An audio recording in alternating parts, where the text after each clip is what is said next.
created a algorithm for ranked seating with view and all this stuff, and I put that on the Office server, and then all the other people in the office can just use this as a tool, right?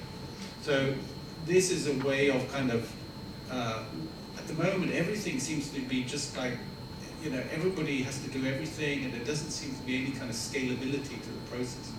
So I think this is the kind of key which needs to become part of the solution. But I mean, my question was more about, let's take this bench for an example, right? The guy obviously understood that it is possible, like you said. Right? Yeah. The guy understood that this is probably, you can cut this in CNC, you can put it out together, you can control the parameters and possible. Now, it was because he knew about it, he kind of got his hands dirty maybe, and he's done that. Now, how do everyone who's not a computational designer get into that mindset? They don't necessarily have to do it, but how do we actually get them into that mindset that it is possible? So they should all do my MOOC, which starts on January the 14th. No, but I think there is, so I'm creating a massive open online course, which is for computational thinking, spatial computational thinking. And, but apart from plugging my MOOC, I think there is, you know, I think it is a kind of continuous education process. And I think this kind of process where if you can do stuff, you can do some kind of online courses and training and stuff, it makes it a lot easier. But I mean, I think there is a need to continuously keep retraining and learning new things and learning new tools. I think that is really part of the... So will it help if the agencies, including SAA, dial down on the efficiency part of it and then dial up more on the creativity and because I still see some presentations about, hey, Zaha that did that, Frank Gehry did that, but then that's it. It stops at the presentation level, right? How do you actually get that into the thinking level? Is there any other suggestions? Should we have workshops, or should we have like routine? Is a kind of a community culture issue, like how to get this mindset that computation is not just about automating the boring stuff, but is also about coming up with innovation and new ideas. Yeah, I think that's something that maybe, I mean, it's partly what the computational BIM group is trying to do, but I think it's a little bit off the agenda at the moment, and I think it could be, the innovation part could be more central to it. I think at the moment it's a little bit... What do you think, Daniel? What are your thoughts on this? Like, how do you solve this in your office? Do you guys have some kind of sharing sessions, or do you guys discuss computation, parameters, all this? I mean, in our office is pretty much the one that doing computation is the one that doing well, which is either architects or technical team, or but these are pretty much just the BIM people. Some that they just users, like just play the script, but it's not creating the script. But the majority, in fact, actually. So yeah, I mean, it's, I don't know, but I guess the key thing here is in a project situation, I think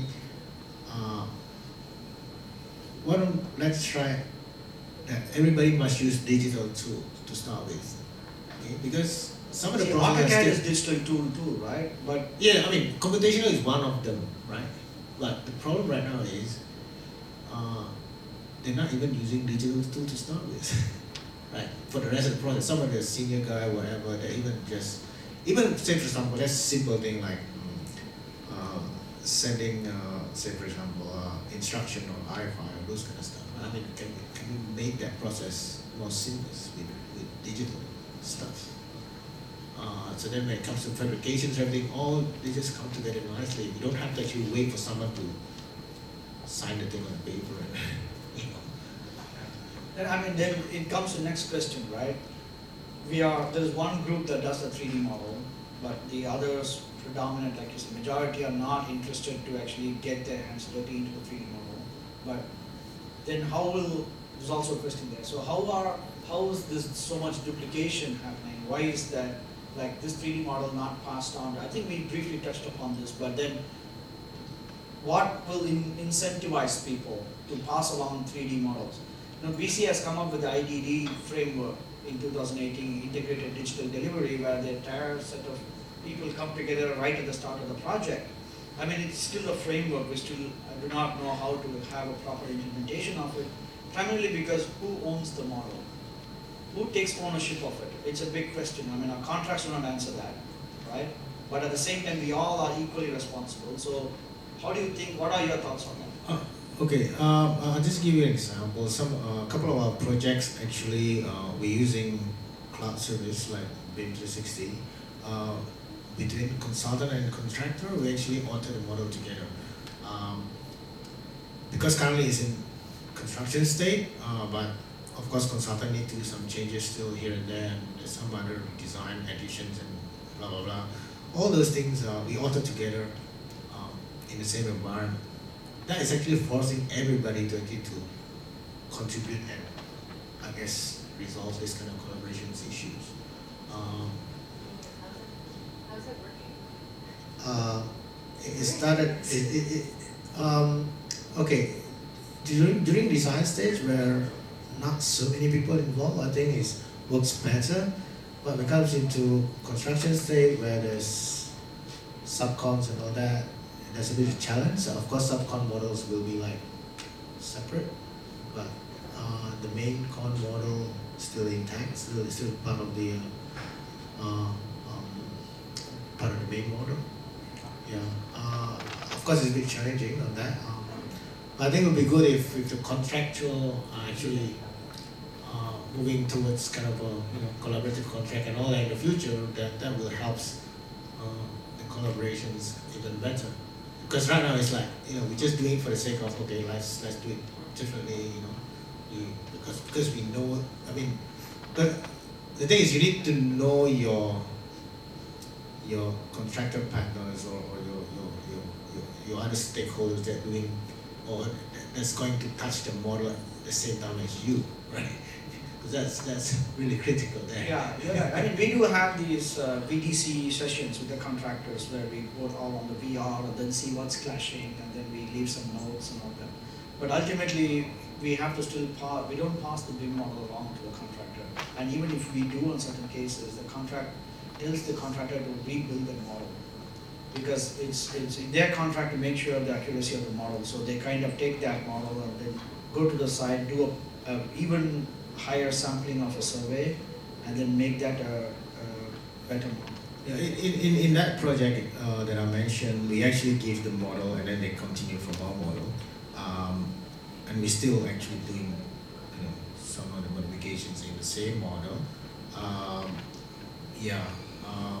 But of course, majority of other project is doing it the traditional way, like we hand it over. Sometimes I don't know what they're gonna do with that model.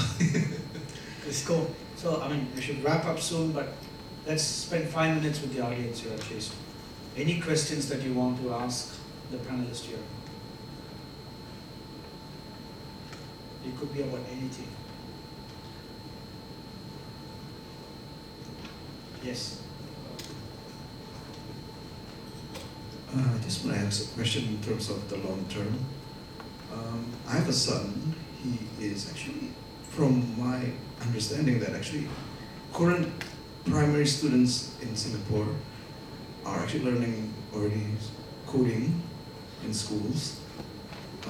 So for my son, for instance, he's learning Python, C++, Java at primary level. Now, with that in mind, within about 5 years from now, you have people going to polytechnics or going to universities who already have, as a basic language, taught generally computing languages. So, if that is happening within about 5 years from now, would we actually need things like that?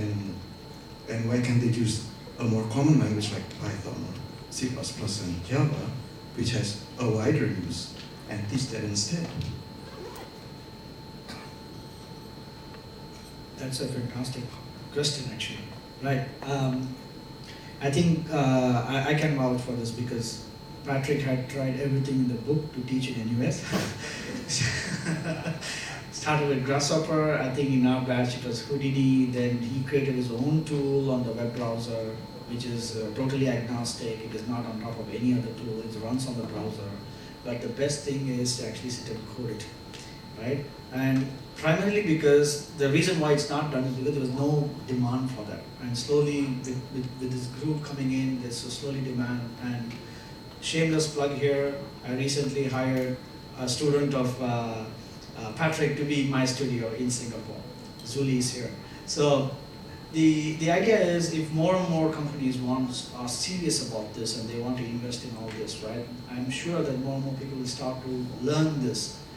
Usually when they learn Python or C# is not to come to our industry because we are not the highest paying industry, right? They are probably better off with Googles and Apples, even though their life sucks, right? But they are higher paid there, they are better paid there. So if this industry also says that, yeah, we have a need for these kind of people and there is a career path that they can take, which is not go get a license, do your logbook, sit in contracts class, then there is a better way, I think. Your thoughts? I'm waiting for the next generation because I'm assuming that all the architects will know how to code. And it won't just be one or two of us that learn coding or understand this idea of how the computer works and how the computer thinks, and then the design can follow. So that generation is the next, our staff, right? Our next set of staff that will, where analysis and these Python scripts will just be innate. And hopefully that in turn allows us to be more creative, right? And more efficient, but mostly more creative, right? That's how you got the intern, right? That is correct. Actually, my experience is also when I was in secondary school, I started off by learning Turbo Pascal. It was Turbo Basic. It was popular back then. But so coding was my first love, but actually moved to mechanical engineering. So there'll be a fusion, a convergence between those students or your kid right now who's learning Python and something that they would like to actually go through in the future, right? For example, if they want to become a doctor, maybe code an equivalent to automatically surgeon a person, right? So so coding will be like a passion for learning, and let's say if there's something that they're interested in a specific industry, that's where the convergence happens. Like I'm just giving myself as an example because if let's say if you love engineering and coding at the same time, you can find an area where you can make it marry together as a domain, and that makes you unique. Hope that answers your question. We have time for one more question. Any of the students? Yes. Any chance to reduce the software price? It's not just the design Yeah, actually for our commercial, we don't dictate prices, but actually for students, right? Our passion is education. We give it free to all students. For the real construction time, right? Yeah. That's why we is just for the designer. Now it's it is like it's everyone is related. You don't need to be a design professional, Yeah. but you need to use it. That is correct. Is what is happening now. So that the software wise, something like a small code cannot afford for entire Yeah, my thoughts on that, right? I'll take note of your question.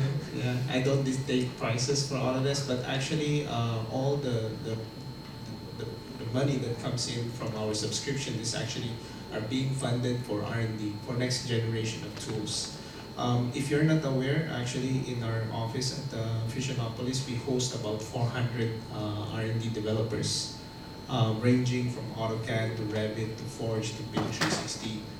We put all of our resources from those subscriptions that we get from our customers to fund R&D to actually develop our tools. So I'll take note of that. I cannot answer that question, but as far as I can tell you, we have R&D teams across the entire world to actually focus and develop on those products that we actually sell to the market.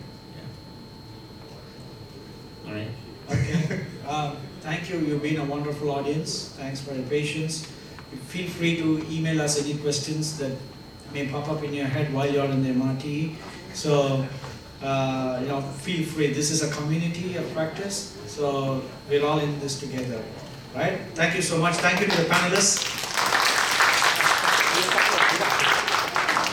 Thank you, everyone. So the next following step should be the workshop. Okay. So I will send out an invitation for your express of interest. Then we will see what happens.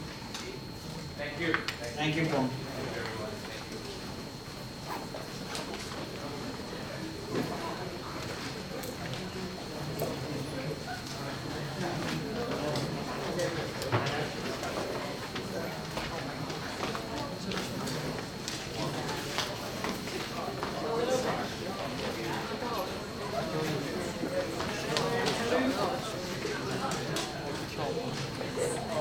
Hey, good? Yeah? Yeah?